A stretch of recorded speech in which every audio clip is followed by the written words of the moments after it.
Buenas tardes, nuevamente estamos en este ejercicio de libertad de expresión en esta mesa redonda de Realpolitik.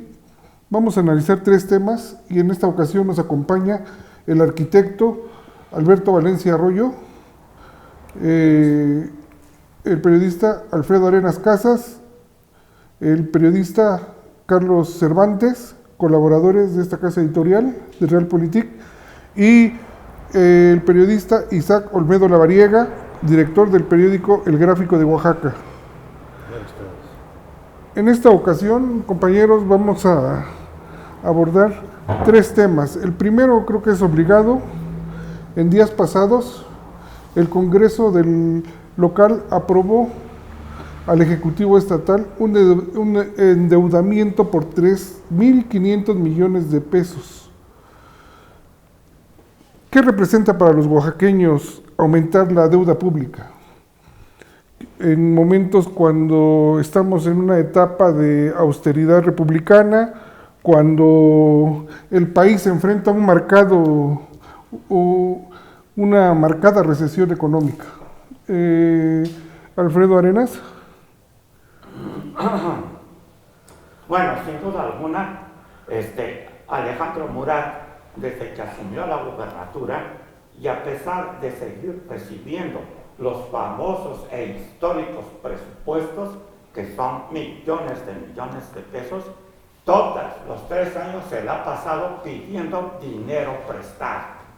Ignoramos en qué usa el presupuesto que le asignan, pero nunca le alcanza. Cada año pide y pide y pide. En la anterior legislatura, que le duró a él 2 años, tuvo la oportunidad de pedir y que le aprobara los adeudos que va a dejar a Oaxaca, porque toda la bancada principal de diputados eran priistas. Entonces, en ese sentido, a nadie le parecía mal que su bancada en el Congreso jamás pudiera poner oposición para autorizarle dichos préstamos.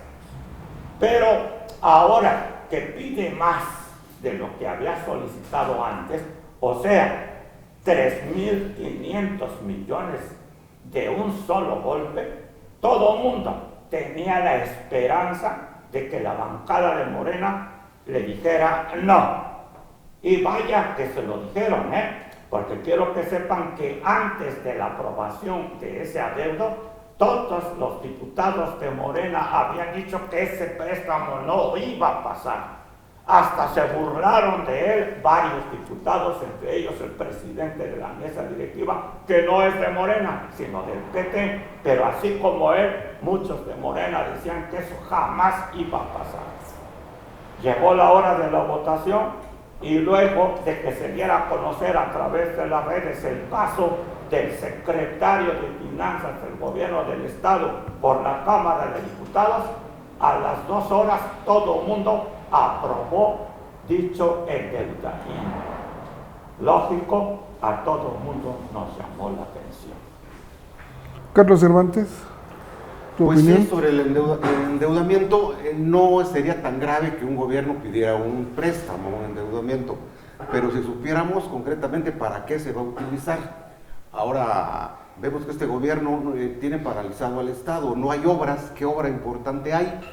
Especialmente de las obras a las que nos acostumbraron gobiernos anteriores, obras monumentales, obras grandes, diría yo, por ejemplo, Ciudad Universitaria, el Tecnológico, el encauzamiento del río Toyac y enrocamiento de las márgenes, por citar esa nada más, que en esos gobiernos nos llenaron de obras, y ya como adorno todavía el auditorio del Cerro del Fortín. Bueno, pues está trabajando el gobierno, ahí se da el dinero, que bueno, en ese tiempo se solicitaron créditos a Banobras, era entonces, para los mercados, para el mercado de abasto y los 2 mercados zonales, que al final de cuentas el presidente Echeverría condonó todos esos adeudos. Bueno, pero entonces estaba dirigido a una obra en específico, no hacia el aire como ahora, para obras, para programas. ¿Cuáles? Nos preguntamos nosotros, sobre lo que decía aquí Arenas. Efectivamente, o escuchábamos que los diputados de Morena mayoritariamente decían que no se iba a aprobar, que daban sus propios argumentos, ¿no? Entre ellos que no hay obra y que no hay movilidad en el gobierno. Pero sí bastó que llegara allí el señor secretario de Finanzas al Palacio Legislativo que le llaman, cañonazos ya no de 50,000 pesos ni de 50 otras cosas, sino fueron de 1,5 a 5 millones de pesos que se repartieron de acuerdo con el sapo era la pedrada, y pues qué convencimiento, ¿no? Tan curioso, tan elemental. Y ahora vemos que los diputados no están para defender el interés del pueblo, como se supone que debería de ser, aquí al haber exigido concretamente para qué obra o para qué obras, sino que vieron su interés de ellos, el interés económico. Lamentablemente, aquí no fueron 30 monedas, ¿no? Sino que aquí fueron por millones, y este fue el gran convencimiento del gobierno del Estado con los honradísimos de Morena para que autorizaran el crédito de los 3.500 millones, que todavía nos estamos preguntando para qué se van a utilizar, o si será el bono de retirada del joven Murat, porque algo que está acostumbrado a los bonos como los que sacó en Infonavit. Queda la pregunta al aire. Isaac Olmedo. Muy buenas tardes. Uno de los temas, yo creo que más indigna a la sociedad oaxaqueña, es el tema de la corrupción, de la falta de transparencia, del endeudamiento que acostumbra el gobierno del Estado. Cuando inició el gobierno de Alejandro Murat, se difundió con mucha insistencia que el gobierno de Gabino Cue había dejado un endeudamiento de hasta 35,000 millones de pesos. Yo como periodista no he podido documentar exactamente a cuánto asciende el adeudo que realmente heredó o recibió el gobierno de Alejandro Murat. Nos dicen primero 35,000, luego nos lo cambiaron a 20,000, ahora dicen que son 14,500 millones de pesos, etcétera, pero no nos han dicho exactamente con precisión cuánto realmente es la deuda pública. Y eso que estamos informados, se supone que somos la gente más informada de Oaxaca. Bueno, entonces el gobierno dijo, necesito recursos para manejar la deuda pública, y como efectivamente había una legislación con mayoría priista, una legislatura con mayoría priista, pues le aprobaron los primeros créditos para el endeudamiento, para el mayor endeudamiento de Oaxaca. Nos sorprende mucho que después de estos créditos, el gobierno de Murat insista en que necesita más dinero para atender la deuda pública. Y agrega algo, una relación de obras que supuestamente son prioritarias, pero que en opinión de los propios diputados, ahorita mencionaban al presidente de la mesa directiva, dijeron que esas obras públicas ya estaban realizadas, algunas, otras no se justificaban, y que finalmente el monto del que hablaba el gobierno, que requería de endeudamiento, pues finalmente no era necesario para esas obras. Yo recuerdo haber leído entre esas obras la construcción de una terminal de autobuses en Tustepec. Yo me pregunto, ¿qué los empresarios no hacen ese tipo de inversiones? Si ellos hacen el negocio con el transporte, yo supongo que a ellos les corresponde invertir dinero para hacer negocio, no que el gobierno les ponga el dinero para que ellos hagan negocios. Bueno, no sé realmente qué pasó ahí. Pero finalmente, si los diputados dijeron que no se justificaba, lo dijeron públicamente, ahí está ese diputado César Morales Niño, entre otros dijeron que no se justificaba, y la diputada Gloria Sánchez López también dijo lo mismo, uno del PT y otro de Morena, pero finalmente están aliados. Entonces nos preguntamos por qué la legislatura local terminó aprobando el endeudamiento de 3.500 millones de pesos más. Bueno, sabemos que ahí estuvo efectivamente el secretario de Finanzas, porque dicen los enterados que al coordinador de la pequeña fracción priista en la Cámara, pues ya no le creen, que es Alejandro Avilés, que como no tiene muy buena reputación, finalmente pues no le creen que les iban a dar un bono o les iban a dar un embute para que dieran su voto a favor del endeudamiento. Entonces tuvo que ir personalmente el secretario de Finanzas para llevarles el dinero, comprometerse a pagar ese dinero, y según los reporteros que cubren la fuente legislativa, ese monto fue entre 1.5 y 5 millones de pesos, es decir, finalmente corrompieron a los diputados. Muy grave que ocurra esto, ¿no? Que el gobierno, el Poder Ejecutivo, esté corrompiendo al Poder Legislativo para tener acceso a más recursos, que no está claro dónde se van a aplicar, porque los diputados nos dijeron que no se justificaba, entonces ¿por qué lo aprobaron, no? Yo creo que se habla de sanciones para los diputados que dieron su voto, sobre todo para los de Morena, pero finalmente eso no cambia nada, la deuda pública ya está ahí. Yo creo que estamos hablando, y tendríamos que trabajar en ese sentido, de recursos para procesos electorales, de recursos para el enriquecimiento de otros funcionarios políticos, porque el tema de la corrupción no ha aparecido, no desaparece en Oaxaca. No hay transparencia, no hay rendición de cuentas, son temas muy serios, o sea, temas que tienen mucha vigencia en el país y que en Oaxaca realmente no se aplican. O sea, de pronto aparece por ahí que el gobierno del estado va a vender el avión, y bueno, decimos, bueno, pero lo anuncia después de 3 años y no concreta nada, ¿no? Gracias, Isaac. Arquitecto Alberto Valencia. Sí, efectivamente, es legítimo que un gobierno del estado se endeude. Yo creo que con un buen manejo de finanzas puede, y con muy buena cartera de proyectos, puede dar pasos osados de endeudamiento, pero creo que el pueblo debe de conocer exactamente para qué se endeuda, lo que se ha estado diciendo. Y lo que Oaxaca necesita son proyectos de infraestructura, pero que estén enfocados al desarrollo económico.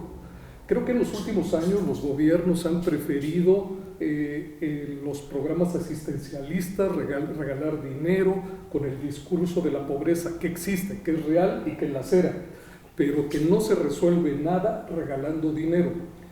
Tendría que construirse proyectos que provoquen el desarrollo económico de los pueblos. Existen graves problemas en Oaxaca, como es la falta de agua en la ciudad capital, en los municipios conurbados, donde se concentra la mayor parte de los ciudadanos del estado. Existen problemas de movilidad. Hace muchísima falta un arco sur que libere el centro de esta ciudad del transporte que cruza de la Ciudad de México al Istmo o a la costa. Hace muchísima falta plantas tratadoras de agua que realmente funcionen. Hace mucha falta sanear los ríos. Existe una gran cantidad de necesidades de proyectos que se han quedado rezagados a través de muchos años. Bueno, si este endeudamiento estuviese enfocado para resarcir estos problemas, para abatir estos rezagos en la infraestructura, pero sobre todo para enfocarlos hacia estrategias de desarrollo económico de nuestros pueblos, entonces yo creo que sería bien validado. Hasta el momento existe opacidad, no sabemos bien a qué cosas se van a destinar estos recursos y mientras tanto la sospecha persiste. También es importante señalar aquí, se ha dicho ya en la mesa, pues el cambio repentino del criterio que tuvieron los diputados, principalmente de la mayoría de Morena. Bueno, para nadie es nuevo que han existido y existen los cañonazos. Habrá que revisar estos diputados en donde han militado, seguramente no nacieron en Morena, seguramente nacieron en el PRD, y eso me lleva a una reflexión. En México, como en muchos países, hace falta una izquierda, una voz política que avale y que luche por los pobres, para que no existan las desigualdades. Pero esta izquierda debe ser fonética, esta izquierda debe estar legitimada por el trabajo realista y consciente. Y créanme, es muy difícil encontrar un personaje de izquierda en Oaxaca que realmente esté preocupado por esos problemas y no por lucrar con esos problemas. Yo creo que esta es la reflexión que debemos de tener. Gracias, Alberto. En un momento más regresamos. Busca el semanario Realpolitik y entérate del acontecer político de nuestro estado y del país. Analiza con nosotros las decisiones tomadas por los funcionarios del gobierno que le dan rumbo al desarrollo de México. Búscanos en tu puesto de periódicos más cercano o pídelo a tu voceador. O si prefieres, encuéntranos también en tu dispositivo móvil o computadora en formato digital. También te invitamos a visitar nuestra página web, darle me gusta a nuestra página de Facebook y compartirla.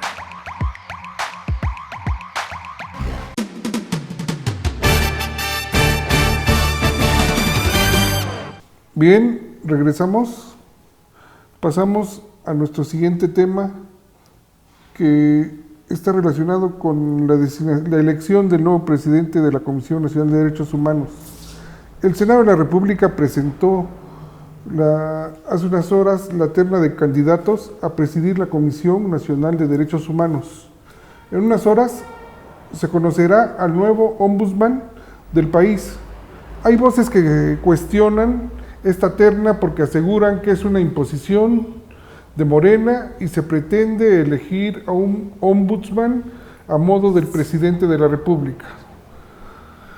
Cabe señalar que entre los 3 aspirantes se encuentra un oaxaqueño, Arturo Painberg, quien hasta hace algunos meses se desempeñó como presidente de la Defensoría de los Derechos Humanos del pueblo de Oaxaca. Él es apoyado por Morena.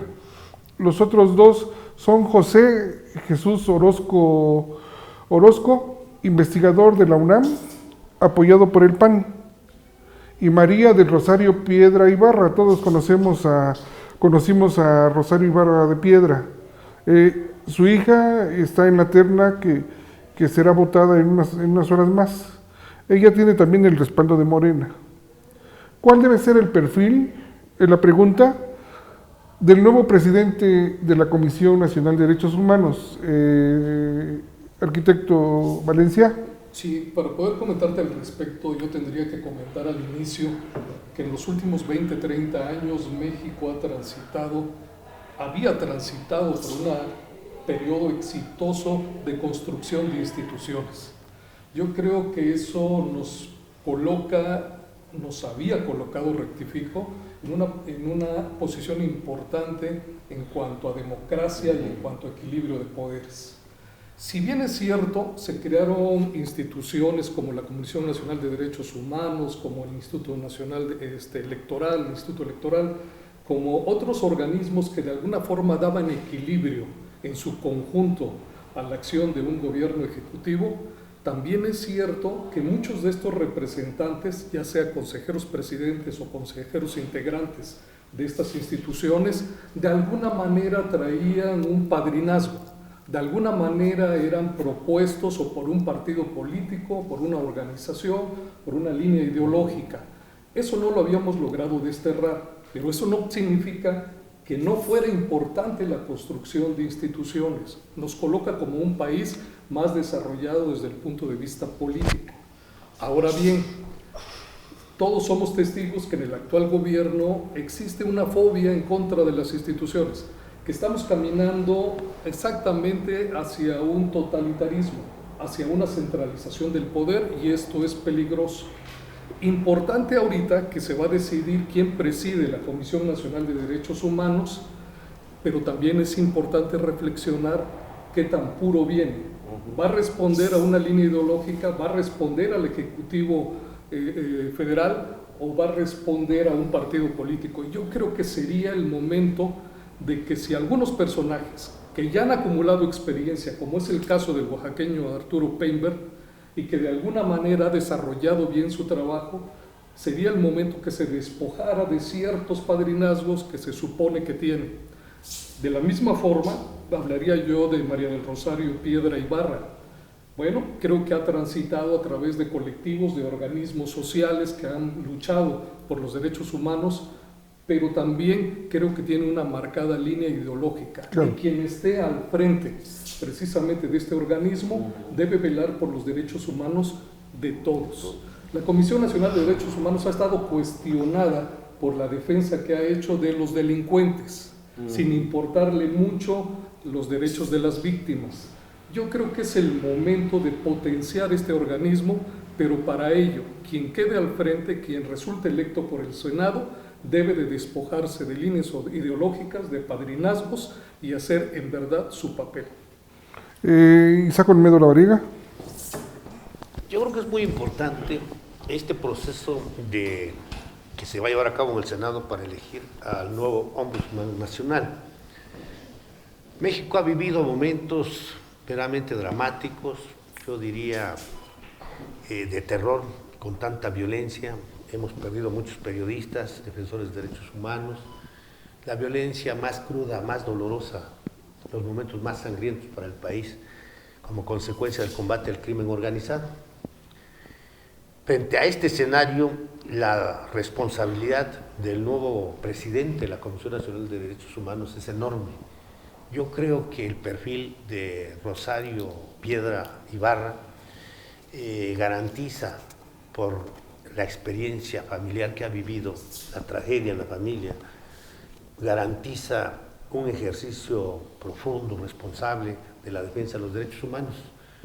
Creo que es la que tiene el mayor compromiso, porque cuando se vive en carne propia el dolor, el sufrimiento, la pérdida, la desaparición de un ser querido, lo vive toda la familia y eso se vive para siempre. Por otro lado, no creo en la pureza, arquitecto.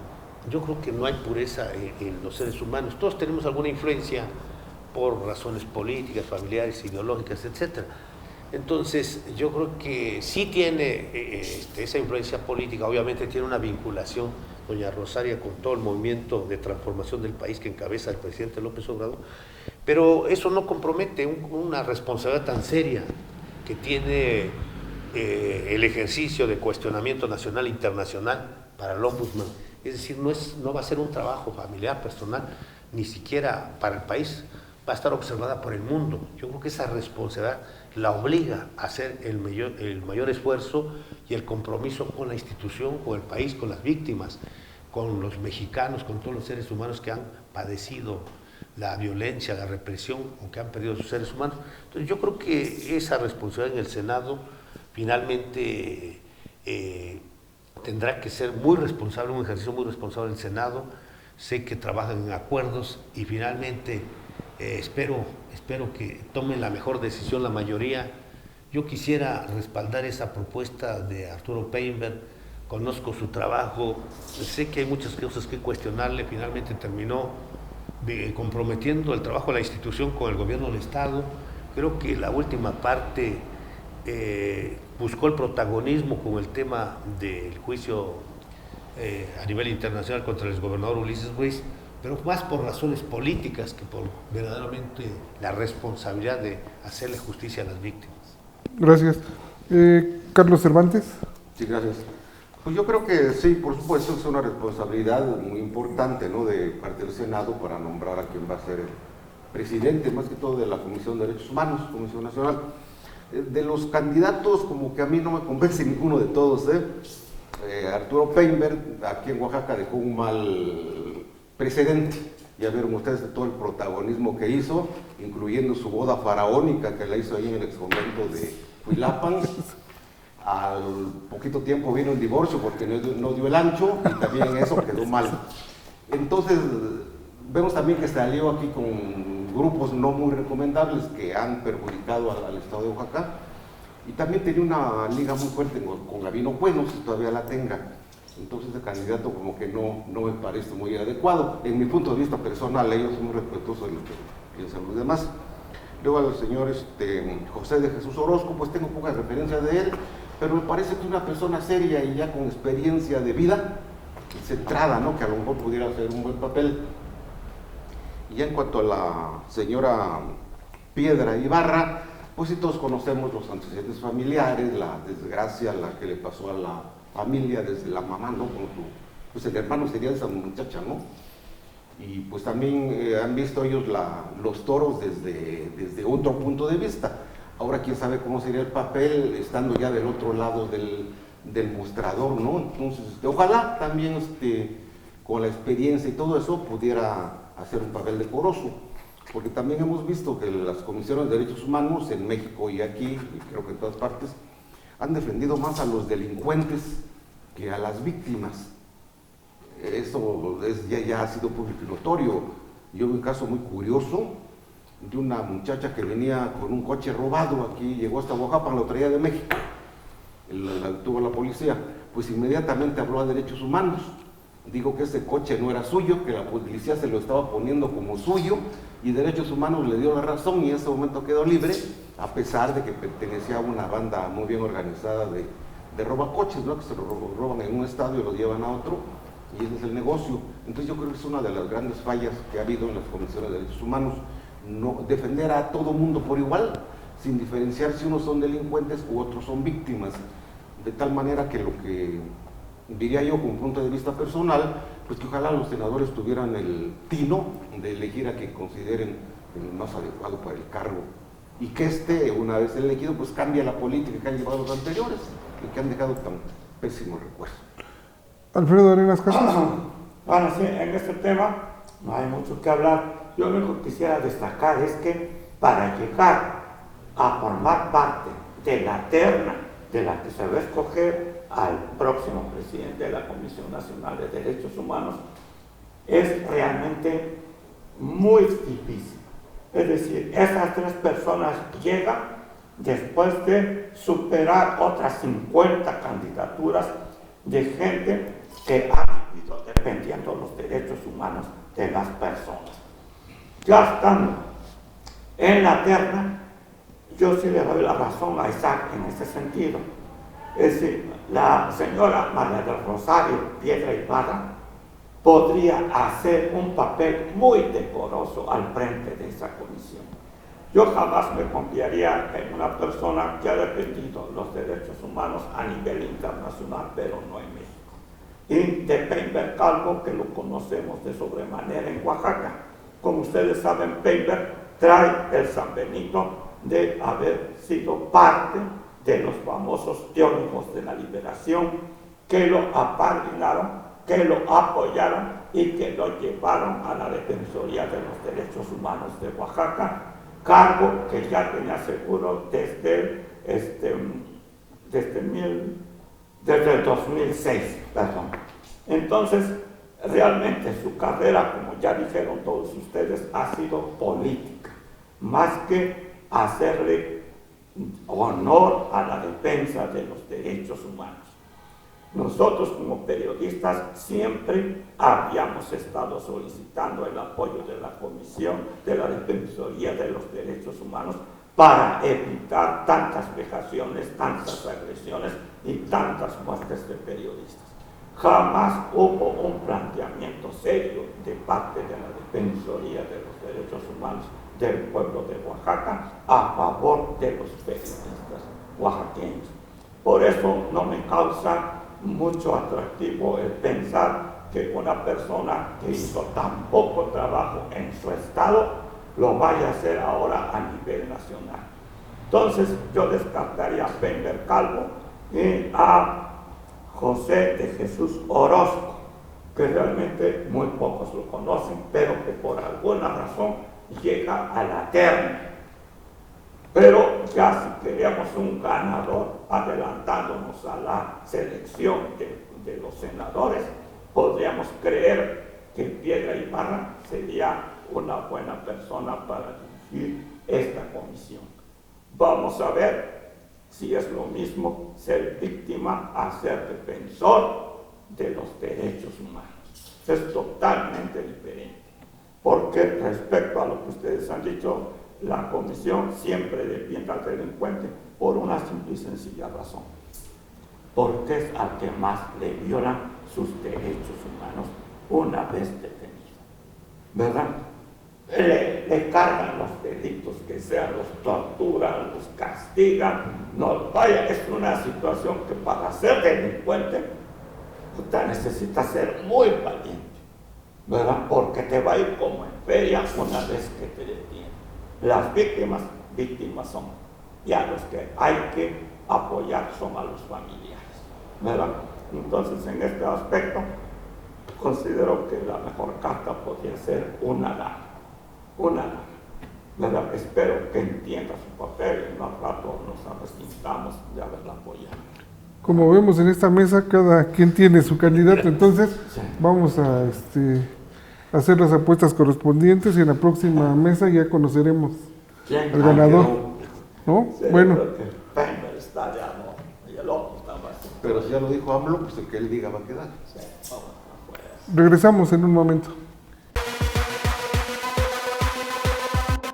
Busca el semanario Realpolitik y entérate del acontecer político de nuestro estado y del país. Analiza con nosotros las decisiones tomadas por los funcionarios del gobierno que le dan rumbo al desarrollo de México. Búscanos en tu puesto de periódicos más cercano o pídelo a tu voceador, o si prefieres, encuéntranos también en tu dispositivo móvil o computadora en formato digital. También te invitamos a visitar nuestra página web, darle me gusta a nuestra página de Facebook y compartirla.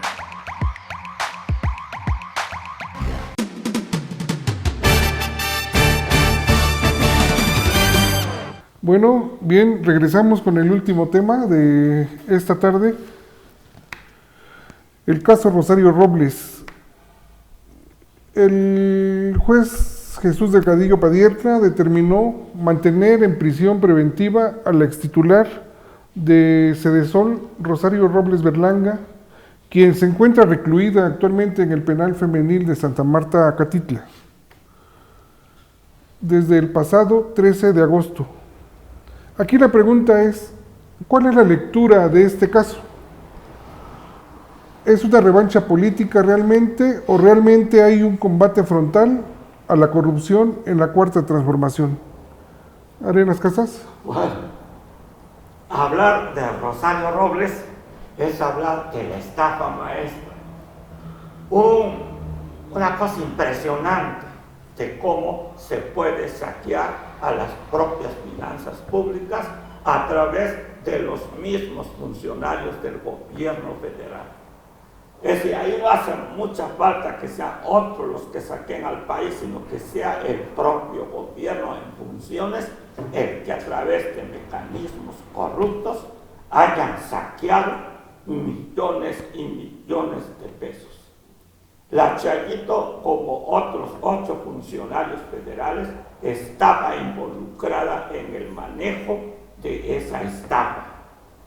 Dinero que se canalizaba para supuestos obras públicas, supuestas o infinidad de cosas en torno a las universidades públicas. Mucho dinero fue el que se sustrajo, ¿verdad?, que nunca se supo a manos de quién fue a parar. Por eso se llama estafa. Entonces la Chayito cae en desgracia y ninguno de sus cómplices en dicha estafa le dieron la mano. Al contrario, se hicieron los que no la conocían. Por una simple y sencilla razón, Chayito sabía quiénes más estaban involucrados y a qué nivel, pero se decidió de cortar cabezas abajo de los supuestos jefes de esa mafia que saqueó a través de una estafa miles de millones de pesos. Se habló de Peña Nieto, se habló del candidato del PRI a la presidencia, Mil, y de otros, pero todos ellos se hicieron a un lado a la mera hora. Ahora Chayito está en la cárcel. Se diga lo que se diga, el juez Delgadillo Padierna consideró que si no le dictaba prisión preventiva iba a fugarse como lo han hecho muchos a los que todavía andamos buscando en todo el mundo. Por esa razón, después vino una ofensiva para tratar de liberarla de parte de su propio equipo, pero fue imposible. Delgadillo Padierna se mantuvo firme en su decisión y jamás la soltó. Correcto. Carlos Cervantes. Sí, claro. Pues es incuestionable que la señora Rosario, Chayo, como le llaman en los medios, sí tuvo que ver con la famosa estafa maestra, sí se llevó muchos miles de millones de pesos, tal vez con algunos cómplices que no se ha llegado a saber exactamente en manos de quién quedó el dinero. Eso ya se lo damos por hecho. Sin embargo, aquí, independientemente de todo lo que se ha hecho, creo que estuvo mal planteada la acusación desde el punto de vista jurídico, por eso tiene varias lagunas ahí que no saben cómo recomponerlas, ¿no? Y luego también se politiza por el hecho de que el sobrino de la señora Padierna, Delgadillo Padierna, es el juez que la condenó a prisión preventiva por lo pronto.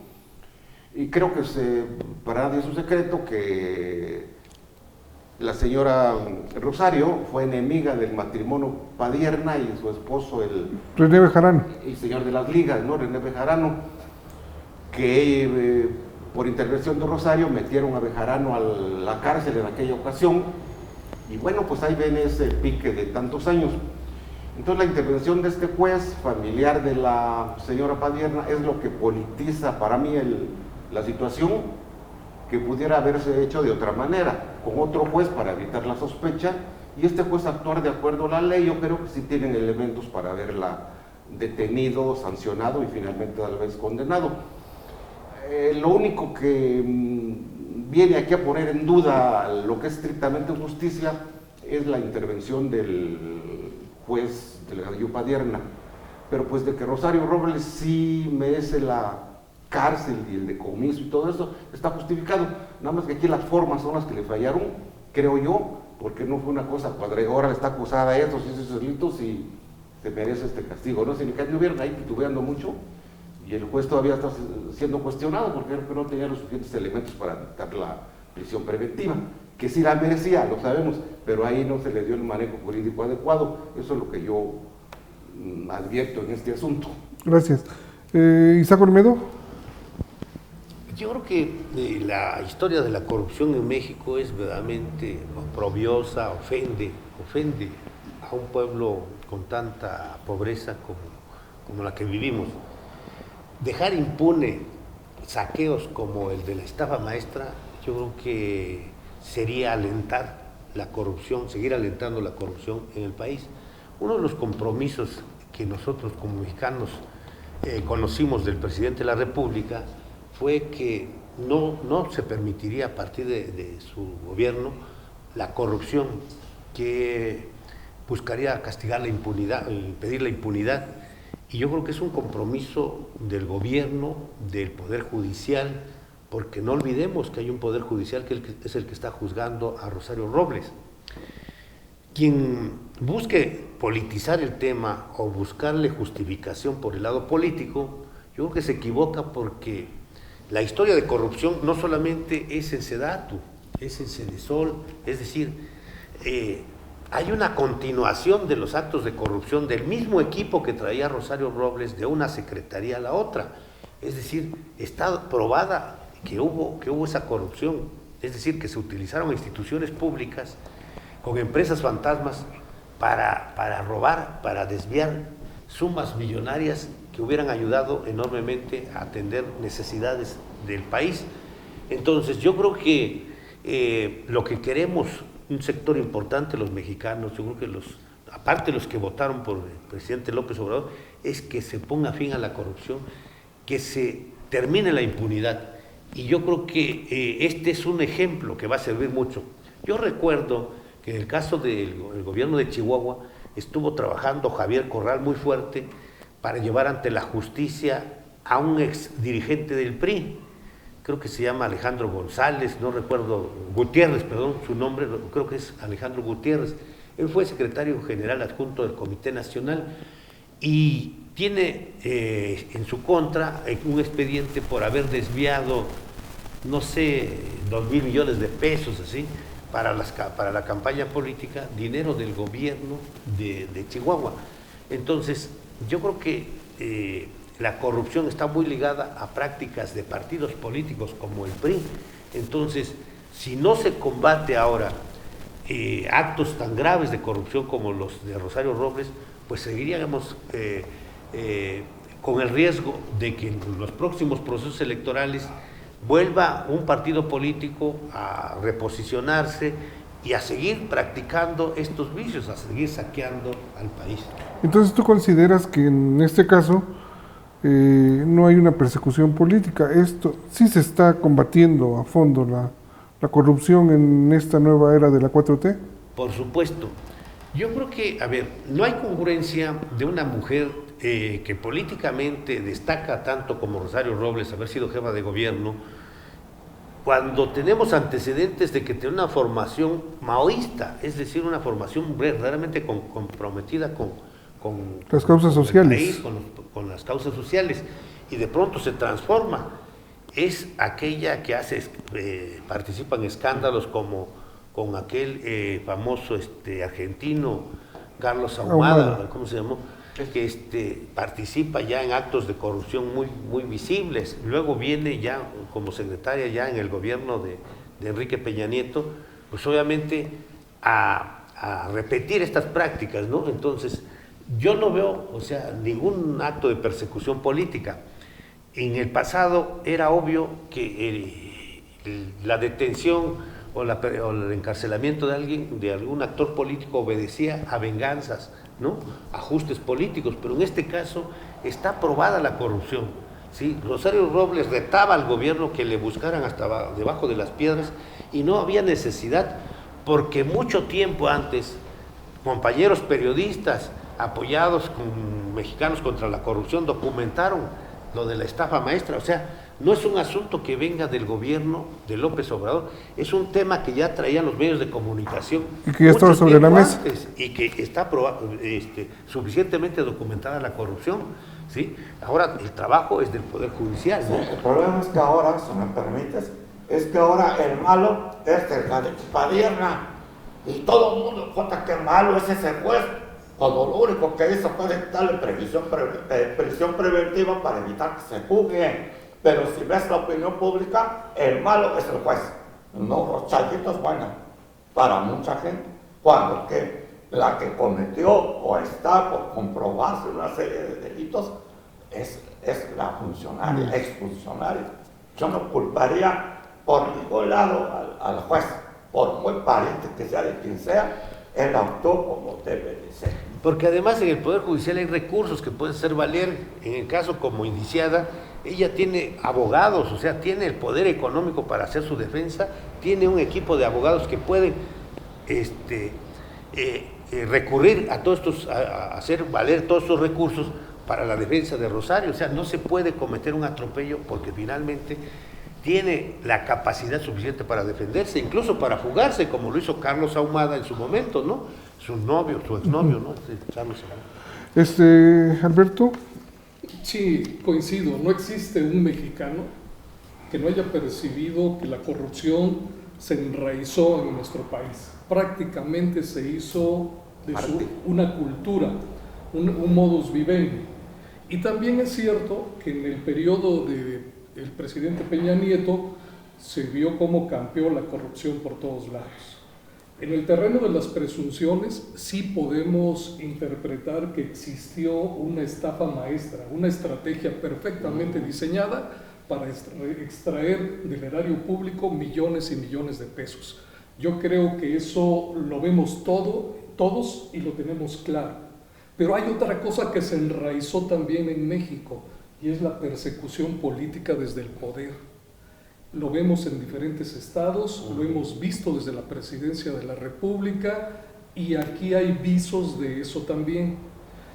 Acabas, Isaac, de comentar precisamente los escándalos de Rosario Robles con el empresario argentino Carlos Ahumada, constructor con el cual mantuvo una relación y el cual le entregaba dinero a René Bejarano para que le entregaran las obras. Bueno, precisamente René Bejarano, esposo de Dolores Padierna, este matrimonio agraviado porque le costó la cárcel a René Bejarano, son tíos del juez Delgadillo Padierna, que es el que le dicta la prisión preventiva a Rosario Robles. Bueno, está sucediendo eso, que el juez pudo haberse excusado de este tema y otro juez pudo haber procedido. El no haberlo hecho está provocando que a los ojos del pueblo, la pobrecita, la que está siendo perseguida, la buena del cuento, la víctima, resulte ser Rosario Robles y no la autoridad que pretende hacer justicia. ¿Qué pudo haber sucedido? Pues que ganaron las ansias de venganza, ganaron las ansias de persecución política, la meten a la cárcel, pero ahora en el ojo del huracán está este juez, no solamente por este caso, sino porque acaba de liberar a los narcotraficantes de Tepito, casi con alfombra roja. Disculpen ustedes, salgan, cuando dicen los que saben, fue un operativo quirúrgico, previamente planeado, estratégicamente desarrollado. Exacto. Los detienen con armas, con droga, un laboratorio, con dinero, con todo, y no existen los elementos para dictarles prisión. No. ¿Qué está sucediendo? Yo creo que nos lleva a otro tema. Hay que revisar la ética de los jueces. Sí, yo estoy de acuerdo, Roberto, pero en este sentido yo sí quisiera aclarar, ¿verdad? Es decir, el gobierno, la policía de la Ciudad de México hizo un magnífico trabajo quirúrgico, como tú le llamas, y agarró armas, drogas y un sinnúmero de cosas. Pero en ese lugar no había gente, o sea, había muy poca. Pero a un lado había una fiestezota. ¿Qué necesidad había de ir por todos los delincuentes que estaban en la fiesta si no estaban en el lugar de los hechos? Eso es lo que ve el juez. Dice, vaya, ¿por qué nos agarraron? O si es que, mire, tienen antecedentes, pero ahí no estaban.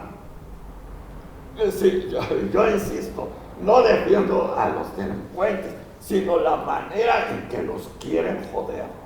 Sí, agarren a los que pueden, se van como a 30, todos ya están libres.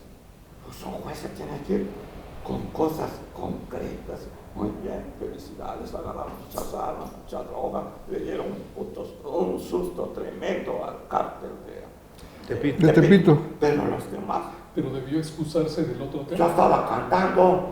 Para evitar la... Yo estaba cantando cuando me agarraron. Pues sí, eso es violación a los derechos humanos y eso es quererles cargar delitos a quienes ni siquiera estaban en el lugar de los hechos. ¿Qué dices, Beto? ¿Cómo réplica? Suponiendo, porque también creo que hacemos comentarios basados en la presunción, suponiendo de que este operativo no tenía nombres, fotografías, personajes definidos, y que haya sido en la casa o haya sido en la fiesta donde los encontraron, son los personajes, no lo sé. Pero donde sí no puedo yo pensar de otra manera es que este juez Delgadillo Padierna debió de haberse excusado del tema de Rosario Robles. Otro juez hubiera venido a hacer eso, pero no él, Para que quitarle lo tenía político. una tremenda carga de venganza por lo que había sucedido. Para no darle armas a los que buscan justificar, para no darle argumentos a los que buscan justificar la corrupción Sí. y que quieren la impunidad para Rosario Robles. Y yo agregaría, cualquier gobierno va a caer en la tentación de aplicar su ley como a él le convenga. Cualquier gobierno de cualquier color. ¿Qué es lo único que salva el Estado de Derecho? Y que se cumpla con los debidos procesos. Cuando no se cumplen con los debidos procesos, ya estamos en la barbarie o en la dictadura, donde cada quien aplica su ley desde el poder como mejor le conviene. Más nos vale a los mexicanos que si se persigue a los corruptos, lo cual es loable, se haga en base a derecho, ¿sí? Porque si no, de este ímpetu anticorrupción a la dictadura que persigue, existe solamente un paso. Muy difícil, ¿eh? Yo creo que tenemos instituciones sólidas. Yo creo que cuando se da un cambio como el que encabeza el presidente López Obrador, y me refiero con mucho respeto porque reconozco su trayectoria y su lucha, yo creo que cuando se dan cambios tan importantes, si me permites, amigo, generan todas estas discusiones, ¿no? Esta polémica en favor y en contra. Es decir, entendamos lo que está ocurriendo en el país. Oye, pues trata de sacudir al Poder Judicial, que no me digan que no hay corrupción en el Poder Judicial, que no hay nepotismo, que no hay una serie de vicios. Por supuesto que los hay. Esos sueldos tan elevados como los que percibían innumerables funcionarios públicos, incluyendo esos del Infonavit, que ganaban 700,000 pesos, lo que cuesta una casa de interés social, podrían comprarla con un sueldo de un mes de salario. Entonces, mientras que a los trabajadores tienen que pagar durante 30 años para poder adquirir una vivienda, yo creo que hay temas, pues, que tienen que ver con la corrupción, con los vicios que está combatiendo el gobierno. A mí lo que me la salta nada más la duda aquí en el tema es, ok, Rosario Robles cometió un acto de corrupción, ¿no? Eso no hay duda. Y ahorita se le están yendo con todas las navajas que tiene el gobierno, ¿no? Con todos los dientes, como Con el dijo peso, el juez Delgadillo Padierna, ¿no? Ahora sí sacó los dientes. Pero me pregunto, ¿y Bartlett? Manuel Bartlett Díaz? ¿Qué pasa? O sea, eso es nada más una pregunta, ¿no? Que la dejo aquí en la mesa. pues para... ¿Se está sí, actuando, o sea, de manera igual, aplicando la ley de manera igual? O... para la próxima. Y eso lo vamos a dejar para la próxima, Me parece bien. ¿no? El Está buen- bien, es un está buen bien tema. la pregunta. Sí, porque el buen juez por su casa vive Claro, esa. claro, ¿no? O todos parejos. Ah, voy contra los corruptos, aquí está uno. Eso. ¿Todos qué? O Todos coludos y todos rabones, ¿no? Bueno, Se vale, y se vale. vayamos a la conclusión final, que tiene que ser muy, Breve. muy breve, sobre los temas que abordamos este día, Isaac Olmedo. Pues yo creo que escuchar los planteamientos, la opinión de los compañeros de la mesa me permite reflexionar de que todos tenemos la misma preocupación. Queremos que las cosas cambien en el país, queremos que haya mejores condiciones de vida para la población, combatiendo la corrupción, queremos que el gobierno atienda los rezagos, en el caso de Oaxaca, en materia de obra pública, infraestructura, como se ha mencionado aquí. Queremos que haya transparencia, rendición de cuentas. Creo que no es mucho exigir, ya está en la ley. Lo que el gobierno tiene que respetar es eso, ¿no? La ley. Es decir, no queremos, aprovechando la proximidad del informe de gobierno, que nos den un informe que no corresponda a la realidad. Yo creo que el gobierno está obligado a la transparencia, a la rendición de cuentas, a combatir la corrupción. En Oaxaca no sabemos del trabajo de la Contraloría del Gobierno del Estado, no conocemos un trabajo eficiente de la Fiscalía Anticorrupción. Es decir, crean los organismos, pero simulan que están haciendo las cosas. Finalmente no hay una voluntad política para atender estos reclamos de la sociedad, para respetar lo que dice la norma, la ley. Esa es la preocupación. Cada vez el gobierno desarrolla mecanismos para evitar, para saltar la ley, para burlar la ley. Lo que pasó con la estafa maestra, eso es muy grave, que el dinero de las instituciones se utilice para coludirse con otros funcionarios públicos de otras instituciones y luego hacer acuerdos con empresas fantasmas para robarse el dinero que se requiere para las instituciones públicas, para universidades públicas que tienen carencias y necesidades, para becas para los estudiantes, etcétera. Es decir, estamos hablando de una conspiración. Es muy grave lo que pasó con la estafa maestra. Yo creo que a veces no dimensionamos y nos quieren distraer con eso de que Rosario Robles es víctima de una persecución, porque en la conciencia de los mexicanos está la persecución de Peña Nieto contra el Bester Gordillo, odiada por un sector de los mexicanos, pero finalmente fue una venganza política, porque pues salió de la cárcel y nunca la condenaron. O sea, no hay una condena de que se le haya probado por lo que se le juzgó. Gracias. Se mantuvo durante 6 años en la cárcel, ¿no? Alberto Valencia. Sí, primero agradecer la invitación. Es bastante importante cruzar opiniones sobre estos temas.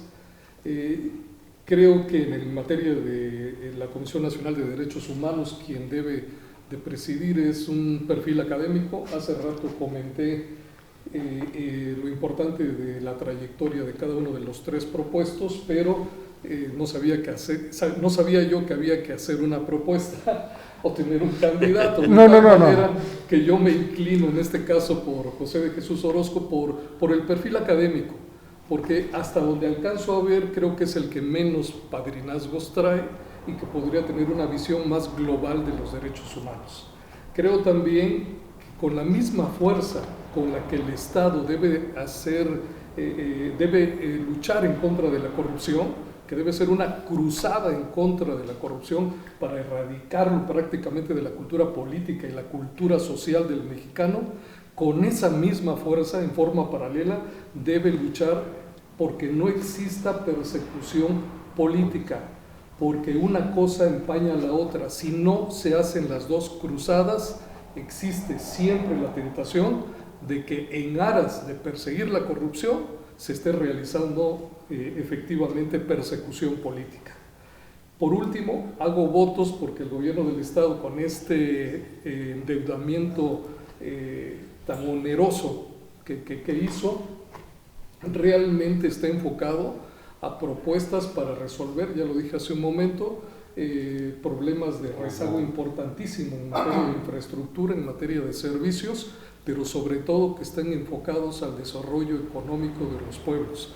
Yo creo que si existe esa visión, bienvenidos los endeudamientos. Si no, creo que los oaxaqueños, nuestros hijos y los hijos de nuestros hijos ya traen una deuda que no se justifica. Ok, Carlos Cervantes. Sí, pues sobre ese tema de la corrupción vemos que es como parte importante de todos los gobiernos, ¿eh? El que quiere entrar al gobierno, ¿para qué? Para hacerse rico, no exactamente por el sueldo que gana, sino por los negocios que se pueden hacer y que se han hecho a la sombra del poder siempre. El famoso caso de Rosario, pues ya se ha visto cómo triangulaban los recursos, cómo se manejaban con otras cuestiones, con otras empresas, a fin de distraerlo, ¿no? Pero distribuirlo finalmente y desfalcar los miles de millones de pesos de que se habla. Y también es muy importante que recordar que cada nuevo gobierno que entra federal tiene a sus presos porque va a combatir la corrupción y seguimos en lo mismo, exactamente lo mismo. ¿Chivos expiatorios? A veces son chivos expiatorios o a veces el efecto mediático, ¿no? Que detuvo al que era intocable en los gobiernos anteriores, pero ahora sí la está pagando, como decía quizás de la maestra Elba Ester. Y luego el otro líder que detuvo Salinas de Gortari, que también se hizo el gran escándalo, la quina. Entonces yo veo que cada sexenio sucede eso, pero ojalá que, como dice acá el joven, para mí, pues fuera una cosa ya institucionalizada, que lo vea la justicia, que lo vea el sector justicia y que se evite la interpretación política. Ahora bien, también López Obrador creo que viene hablando contra la corrupción desde siempre, ¿no? Pero pues vemos que en su equipo está uno de los mayores corruptos, que es Bartlet Díaz. ¿Por qué no empieza a quitar la manzana podrida del resto del equipo? ¿O será que todos están igual? Porque también ahí está Bejarano como gran funcionario, del cual todos sabemos, ya no digamos su historia, sino su historieta más reciente. Entonces, ¿por qué tiene ahí a esas gentes? Y mientras tanto está viendo la corrupción anterior. Ojalá que fueran las cosas parejas, y como dice la población en su idioma, que el buen juez por su casa empieza, ¿no? Eso sería un punto de vista personal. Sé que Bejarano no tiene ningún cargo público, ¿eh? Maneja los programas sociales, ¿Ah, sí? tiene un cargo como de sub. Y pero bueno, es cosa de nada más de verlo. Y ya luego, en cuanto al préstamo del joven Murat, pues ya lo había yo dicho hace un ratito, de que estaría muy justificado si estuviera dirigido a una obra específica en especial, como mencionábamos, el gran problema que lo traemos en la ciudad, que nosotros lo hemos venido señalando desde hace más de medio siglo, el agua entubada para la ciudad de Oaxaca. Tenemos las mismas fuentes, cada día se van abatiendo más, y ¿qué va a pasar el día en que ya no den agua a los pozos, que es de lo único que se sostiene, aunque sean los pozos contaminados que están a la orilla de la Toyac? La poca agua que llega de San Agustín Etla y que vemos que en el transcurso es ordeñada por los piperos, quienes después la venden a precio de oro, pero de ahí mismo la sacan del tubote que viene de San Agustín Etla.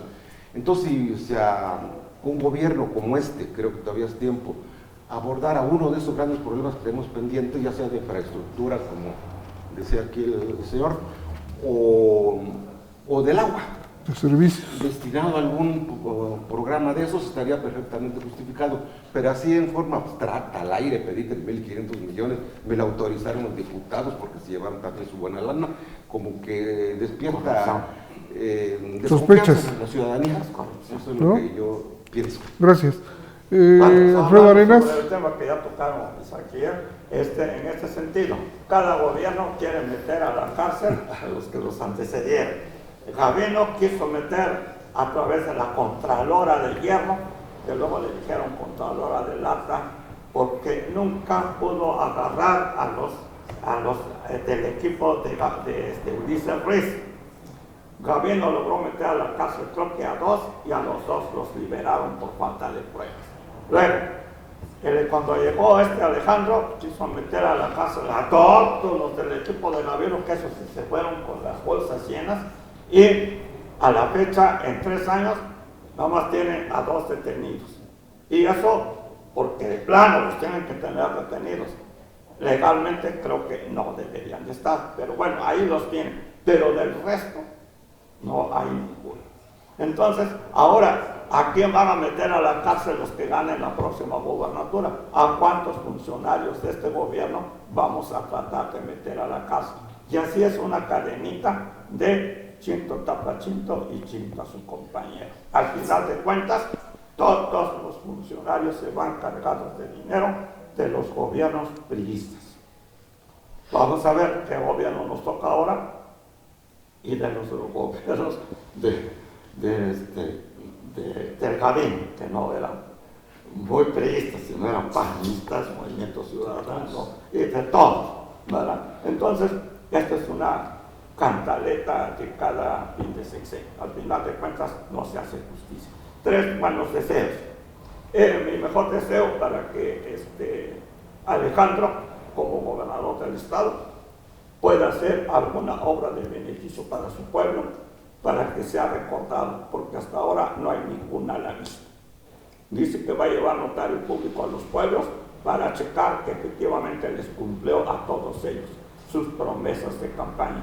No hay que olvidar que su promesa principal era terminar las 2 carreteras que nos hacen falta en su primer año de gobierno. Va a cumplir 3 y esa promesa, al menos, ni con notario público la va a poder cumplir. Igual están.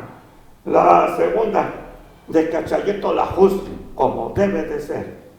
Como debe de ser, Chayo tiene que pagar porque fue la única que agarraron de la estafa maestra. Hay todavía otros 18 prófugos de la justicia que no han podido ser detenidos. A la que tengan, pero que alguien tiene que pagar por eso. Y el último deseo de los 3 candidatos, para mí la menos mala podría ser Mariano Rosario Piedra Ibarra, ¿verdad? Aunque de los 3, pues no hay mucha tela de donde cortar, pero al menos hay confianza de que es una dama y esperemos que pueda abatir la gran cantidad de agresiones a los derechos humanos del pueblo de México. Muchas gracias.